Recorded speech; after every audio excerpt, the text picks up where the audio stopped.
Admiral Dinesh Tripathi जो chief of naval staff हैं, वो भी सतना जिले के निवासी हैं।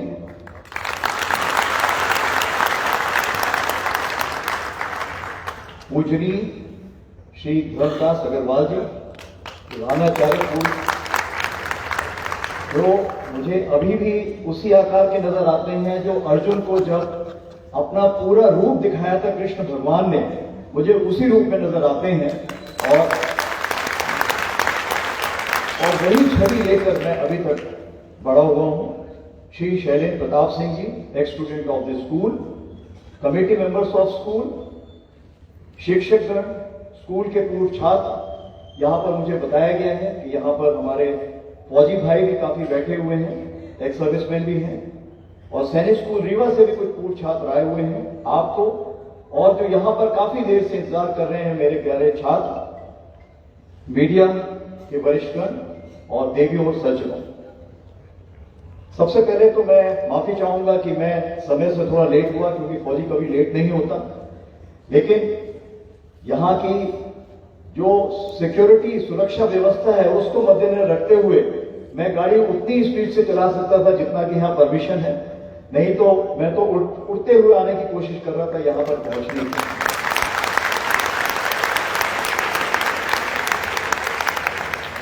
समय तो मुझे 15 मिनट दिया गया है, परंतु ऐसे सुनहरे अवसर कब मिलते हैं, तो मैं कोशिश करूंगा कि 15 के आसपास ही रखने की कोशिश करूं। तो सबसे पहले जब मैं स्कूल में जब पहुंचा तो मैंने जो यहाँ की तस्वीर देखी, ये तस्वीर बिल्कुल विभिन्न थी, और जिस तरह मैं छोड़ के गया था आज उससे दिन दुगना चार चौगुनी प्रोग्रेस कर चुका है, प्रगति कर चुका है। और जैसा कि मुझे फीडबैक दिया गया और बताया गया स्कूल के बारे में, तो मेरा भी सीना काफी चौड़ा हो गया कि स्कूल ने इतना अच्छा काम किया है, इतनी प्रगति की है और जगह जगह पर अपना नाम रोशन किया है। लेकिन ये बात जरूर है कि अभी तक किसी को पता नहीं था कि मैं स्कूल का छात्र हूं, क्योंकि कभी मौका ही नहीं लगा, क्योंकि फौजी सरहदों पे जाता रहता है, मिलिट्री लोगों पे जाता रहता है। तो तकरीबन चीफ बनने के करीब 1.5 साल बाद में जब यहाँ आने का मेरा प्रोग्राम बना, कार्यक्रम बना, तब मैंने फिर ये सर्टिफिकेट भेजा और फिर पता लगा कि यहाँ पर कौन कौन हमारे साथी हैं। और मुझे बहुत फक्र होता है बताते हुए कि मैं सरस्वती शिशु मंदिर का बालक हूँ, और यहाँ की पहले कारण ही आज जो मैं हूँ, जो सेना का प्रमुख हूँ, उसमें इस स्कूल का बहुत योगदान रहा है। इस विंध्य क्षेत्र की पावन धरती का सुपुत्र मैंने यहाँ से संस्कार, जीवन मूल्य, राष्ट्र के प्रति समर्पण की भावना यहीं से लेकर मैं आगे बढ़ा था। मेरा खुद का सफर एक रीवा के छोटे गांव मुल्डा से शुरू हुआ था, और ये सपना मेरे और मेरे परिवार के लिए बहुत ही महत्वपूर्ण रहा है, क्योंकि मैंने तो यहाँ पर पढ़ाई की है 4वीं क्लास में, वो तो है, लेकिन मेरे पिताश्री भी यहाँ पर सन 44 में यहाँ पर आए थे और सरवरिया बोर्डिंग में उन्होंने पढ़ाई शुरू की थी, और दिन में वो पढ़ाई करते थे और शाम को ट्यूशन करते थे। आपको पता है उस समय कितना मुश्किल होता था पढ़ाई करना, और उनके स्ट्रगल से ही हमने ये चीज सीखी है कि जिंदगी में कभी हार मत मानो, चलते जाओ चलते जाओ, सफलता आपको अपने आप मिल जाएगी अगर आपने मेहनत और जुनून। मेरी सिस्टर भी यहीं की पढ़ी हुई है, मेरी बहन भी यहीं की पढ़ी हुई है, आज वो गायनेकोलॉजिस्ट है, जबलपुर में सेटल है। तो ये स्कूल हमारी जिंदगी का एक बहुत ही अहम मुद्दा रहा है। अभी हम आगे बात करें तो मैंने यहां से क्या सीखा, कुछ चीजें मैं बताना चाहूंगा जो मैंने स्कूल से सीखा या इस जगह से सीखा। सबसे पहले है लक्ष्य बनाना सीखा। जिंदगी में आपके पास हमेशा एक लक्ष्य होना चाहिए, और यहां पर यही सवाल होता था कि आप आगे बढ़कर क्या लक्ष्य रखना चाहते हो, क्या बनना चाहते हो, क्या कार्रवाई करना चाहते हो। और लक्ष्य हर फील्ड में होना चाहिए, प्रोफेशन के अलावा पर्सनल फील्ड में होना चाहिए, स्पिरिचुअल फील्ड में होना चाहिए, धार्मिक, आत्मिक, सब उसमें होना चाहिए। आपका लक्ष्य होना चाहिए। नेतृत्व एक अधिकार नहीं, एक जिम्मेदारी है। चाहे वो स्कूल मॉनिटर, वो एक अधिकार नहीं कि आप सिर्फ लोगों को डांटिए बैठने के लिए नहीं। अगर किसी की तबीयत भी खराब है, उसको लुक आफ्टर करना है, बाकी चीज भी करनी है, तो जिम्मेदारी संभालना जरूरी है। उसी प्रकार से सफलता एक पदक या पदवी नहीं होती है। अपने पूरी जिंदगी में जो भी आपने उस सफर में जिस जीवनों से जिनको आपने स्पर्श किया है, उनको अगर आपने कुछ आगे बढ़ाया है तो वो एक सफलता का मापदंड होता है। और जहां तक डर की बात है, डर सबको लगता है, लेकिन उसको काबू करना और उससे आगे बढ़ना, उससे सीख लेना एक सबसे बड़ी चीज है। जब यहाँ पर हम फिजिकल कुछ एक्टिविटी करते थे, गिरते थे, खड़े होते थे और फिर भागते थे, तो वो भी एक उसी का यादगार थी। अगर मैं बात करूं कि स्कूल की परवरिश में मुझे सबसे ज्यादा क्या सीखने को मिला, तो मैं ये बोलूंगा देशभक्ति। क्योंकि देशभक्ति जो एक ऐसी चीज है जो बाकी स्कूलों में पढ़ाई जाती है, लेकिन पढ़ाई पे ज्यादा ध्यान दिया जाता है, इस स्कूल में देशभक्ति के ऊपर सबसे ज्यादा ध्यान दिया जाता था। मैं थोड़ा सा स्पीड से चलूंगा ताकि बहुत सारी चीजें बातें कहने को है। आपका जहां तक शक्तिशाली होना जरूरी है, तो इस स्कूल ने हमें फिजिकल के अलावा, शारीरिक के अलावा मानसिक शक्तिशालीपन लाने के लिए बहुत सारी ऐसी सहूलियतें दी, शिक्षा दी और बातचीत करने का मौका दिया, ताकि हम आपस में मिलकर उसके बारे में एक दूसरे से इसके बारे में शक्ति ग्रहण कर सकें और देख सकें कि कैसे हमने आगे बढ़ना है। सबसे बड़ी चीज है जो हमने यहाँ शिक्षक से क्या किया। मैं फौजी बातें नहीं करूंगा यहाँ पे, क्योंकि यहाँ पर बालक बालिकाएं बैठी हुई हैं और मेरा मुख्य उद्देश्य उनसे बात करना। फौजी बातें तो बाद में होती रहेंगी, या मेरी यूट्यूब आप देखेंगे तो उसमें मिल जाएंगी हिंदी, और मेरे वक्तव्य काफी हैं तो उसमें बातचीत हो जाएगी। सबसे पहले कमिटमेंट, यानी एक प्रतिबद्धता जो है वो यहाँ पे मुझे जो एक टीचर से सीखने को मिली वो बहुत मायने रखती है। क्षमा, गलतियां हम बहुत करते थे, बहुत शैतानी करते थे, लेकिन जिस तरह से मुझे याद है कि पिटाई भी होती थी लेकिन क्षमा भी की जाती थी, और उसके बाद बोला जाता बेटे अगली बार मत कर। और जब आपको आत्मग्लानि होती थी तो अपने आप उसमें आप सुधार लाते थे। तो जो एक अंदरूनी जो एक सुधार लाना जरूरी था, मेरे ख्याल से यहाँ के शिक्षकों ने उसमें बहुत अहम रोल अदा किया है।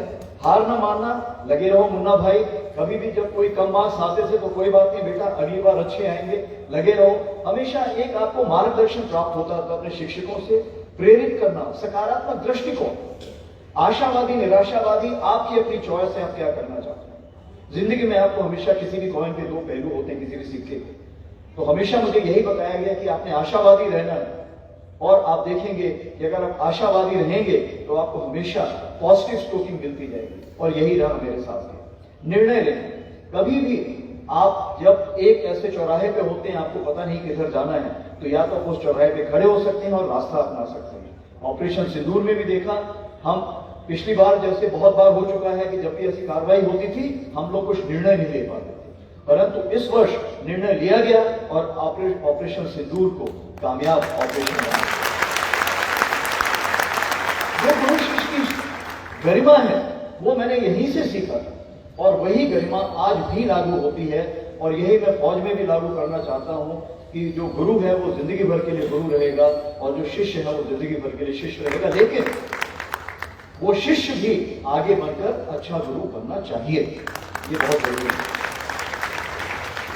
मैं कुछ बातें पेरेंट्स के लिए, एक अपने जो हमारे सज्जन हैं, जो हमारे अभिभावक होते हैं उनके लिए, क्योंकि ये जनरेशन जी जो है, जनरेशन जी आज की भारत में सबसे ज्यादा है, और इस जनरेशन जी को हमेशा हम बोलते हैं कंपल्सिव कॉन्ट्रेरियन, मीन्स हर चीज पे वो हमेशा विरोधाभास रखते हैं।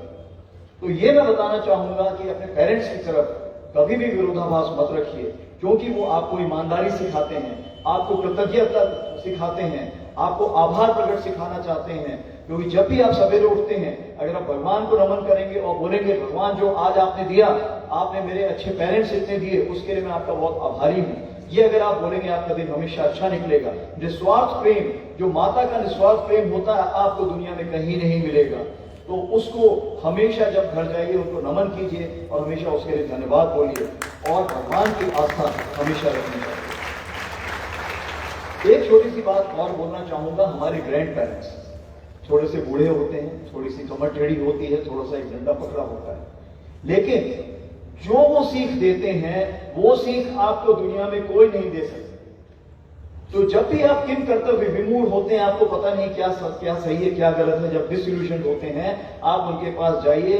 जिंदगी का कोई भी आपके पास सवाल हो, उनका हर चीज का उनके पास सोल्यूशन होता है, जवाब होता है।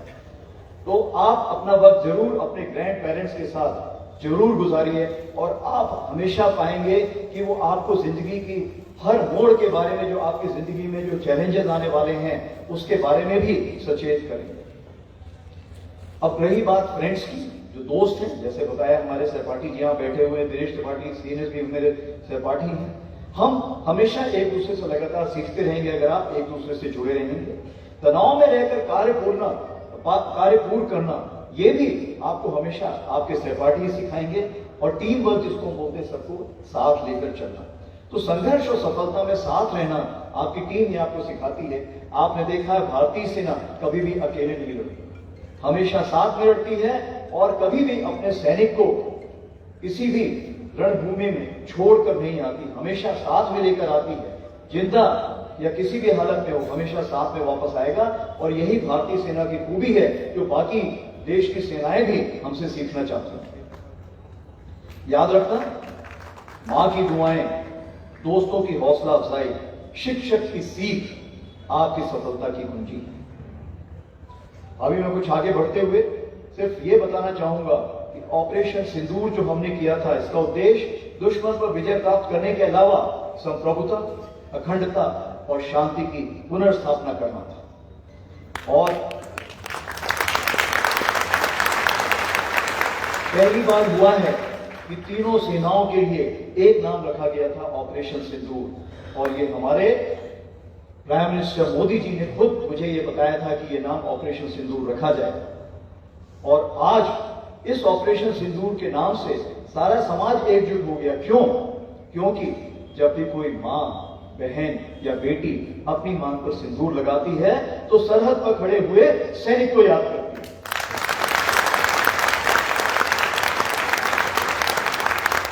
तो ये जो लड़ाई लड़ी गई थी ऑपरेशन सिंदूर, ये आधुनिक युद्ध तो था ही, परंतु ये सैद्धांतिक युद्ध भी था, जिसमें धर्म युद्ध और नीति युद्ध दोनों को शामिल किया गया था। और आप देखेंगे, जब हमने टेररिस्ट टारगेट, आतंकवादी जितने अड्डे थे जो हमने डिस्ट्रॉय किए, हमने ये यकीन किया कि वो ऐसे समय पर ना हो जब कोई नमाज पढ़ रहा हो या प्रेयर कर रहा हो, और ऐसी जगहों पर हमने अटैक किया जहां पर टेररिस्ट रहते थे। हमने किसी भी इनोसेंट या नादान किसी सिविलियन पे अटैक नहीं किया, ना किसी फौजी टारगेट पे भी किया। तो जो हमारा मुख्य मुद्दा था वो हमने ऑफ सिंदूर में हासिल किया, और पाकिस्तान को यह बताया कि हम आप जैसे नहीं हैं, हम हमेशा धर्म युद्ध के फॉलोवर हैं, और हम धर्म युद्ध के बारे में ही सोच विचार करते हैं, और आगे आने वाले दिनों में भी यही कार्रवाई करते रहेंगे।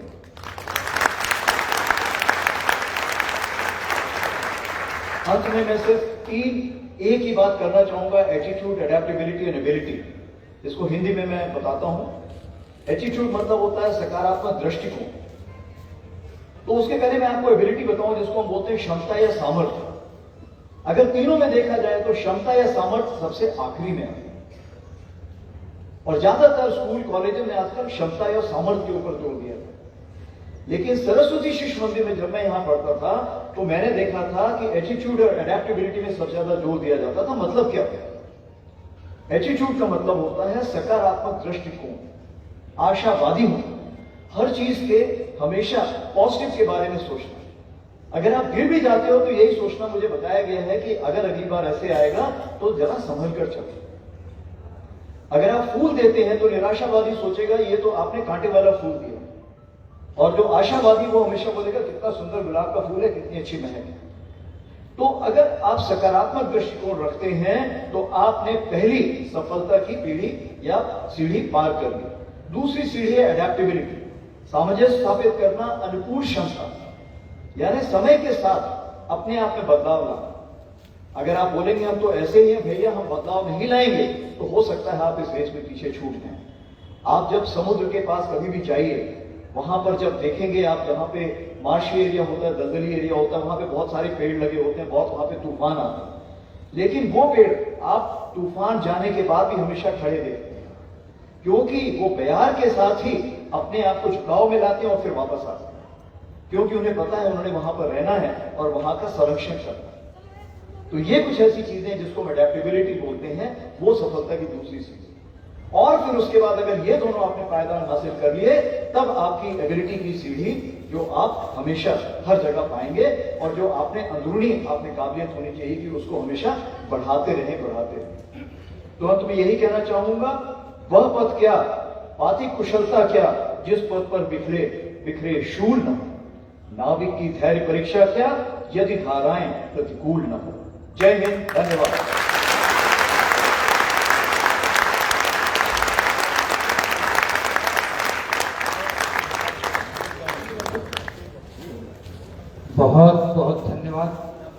मान्यवर जनरल साहब ने अपने वक्तव्य के दौरान हमारे हृदय को भिगोया भी है और उसमें एक शौर्य का संचार भी किया है। अब इस विद्यालय के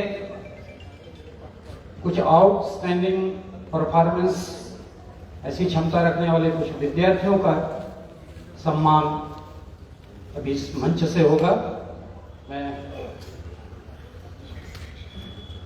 मैं आमंत्रित करता हूं भैया अर्पण शुक्ला। भैया अर्पण हमारे क्लास 10th के MP मेरिट अचीवर रहे हैं, अभी 12th में हैं और अपने उस परफॉर्मेंस को बरकरार रखा है उन्होंने।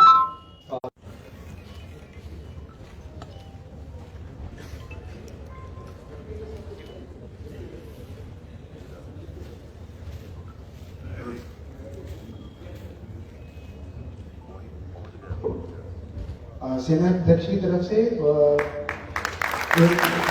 ध्वनि पालन एक और शेड्यूल का क्वेश्चन, क्योंकि इनको याद दिलाता रहेगा कि भारतीय सेना का किस प्रकार से ऑस्ट्रेलिया में दुश्मन को सत्य बनाया।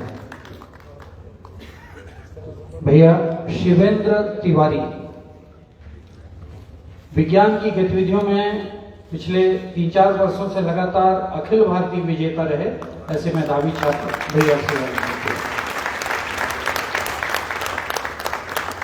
क्रीड़ा के क्षेत्र में अद्वितीय क्षमता का प्रदर्शन करने वाली बहन कुमारी साक्षी सोनी,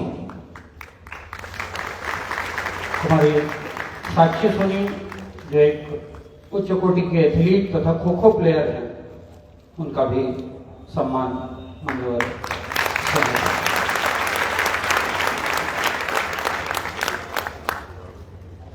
बहुत बहुत धन्यवाद।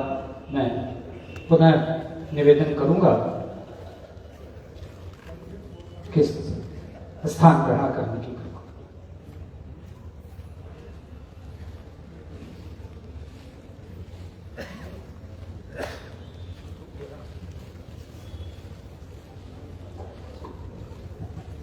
आभार प्रदर्शन हेतु आमंत्रित हैं विद्यालय के व्यवस्थापक श्रीमान प्रदीप ताम्रखा जी।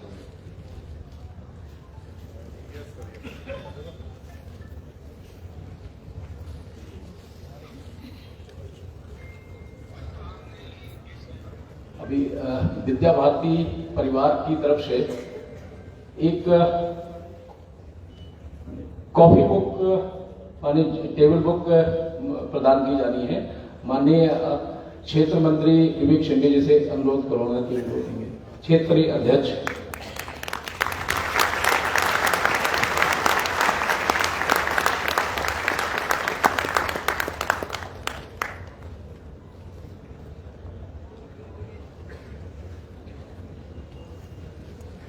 सर्वप्रथम भारत माँ को नमन, माँ वीणा वादनी को सादर नमन। मैं पूरे कार्यक्रम की ये जो आभार की प्रक्रिया रहती है बहुत कठिन रहती है, क्योंकि पूरा कार्यक्रम का निचोड़ यही रहता है। इस पूरे कार्यक्रम में जितने लोगों ने सहयोग किया है उनका एक एक करके मैं लोगों के भाव विभोर हो जाता है आदमी। मैं ऑपरेशन सिंदूर के नायक थल सेनाध्यक्ष विद्यालय के पूर्व छात्र माननीय उपेंद्र जी का हृदय की गहराइयों से धन्यवाद देता हूं कि हमारे विद्यालय में उन्होंने एक समय निकाल के दिया। हृदय के धन्यवाद। माननीय विद्या भारती के मध्य क्षेत्र के अध्यक्ष माननीय विवेक शिंदे जी का भी बहुत बहुत धन्यवाद। उन्होंने हमारे विद्यालय को समय समय पर के पूरा मार्गदर्शन करते हैं। उनके नेतृत्व में अपना विद्यालय नित्य नूतन नए कीर्तिमान गढ़ता है। आपको भी बहुत बहुत आभार। माननीय योगेश ताम्रकार जी पूर्व छात्र महापौर सतना नगर निगम, आपका भी हमें सहज भाव से हमेशा मार्गदर्शन और जब हमें आवश्यकता होती है मार्गदर्शन वो मिलता रहता है। आपका भी बहुत बहुत आभार। उन्होंने कई मीटिंगें करके इसका कंपोस्ट बनाया। समिति विद्यालय परिवार समिति अध्यक्ष शैलेश जी, आपका भी बहुत बहुत आभार। हमारे विद्यालय के प्राचार्य पूर्व प्राचार्य धनपाल जी, उनका भी बहुत बहुत आभार। अपने जिला प्रशासन, नगर निगम, सफाई कर्मी, हमारे आचार्य परिवार,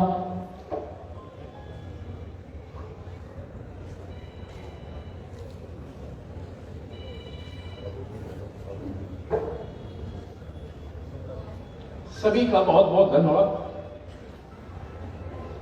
पूर्व अपने विद्यालय के हमारे गौरव भविष्य के नेतृत्वकर्ता, जिनकी वजह से आज कार्यक्रम आयोजित हुआ, उनको भी बहुत बहुत धन्यवाद। मैं आभार देने में तो आप भावुक हो गया, उसके लिए मुझे क्षमा करें। सादर नमन। भारत माता की जय।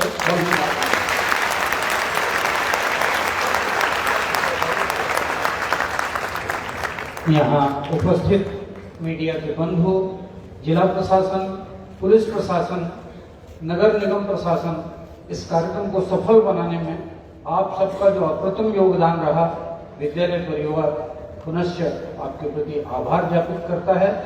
हम राष्ट्रगान के साथ ही इस कार्यक्रम को पूर्ण करेंगे। सावधान, उत्तिष्ठ और ब्रह्म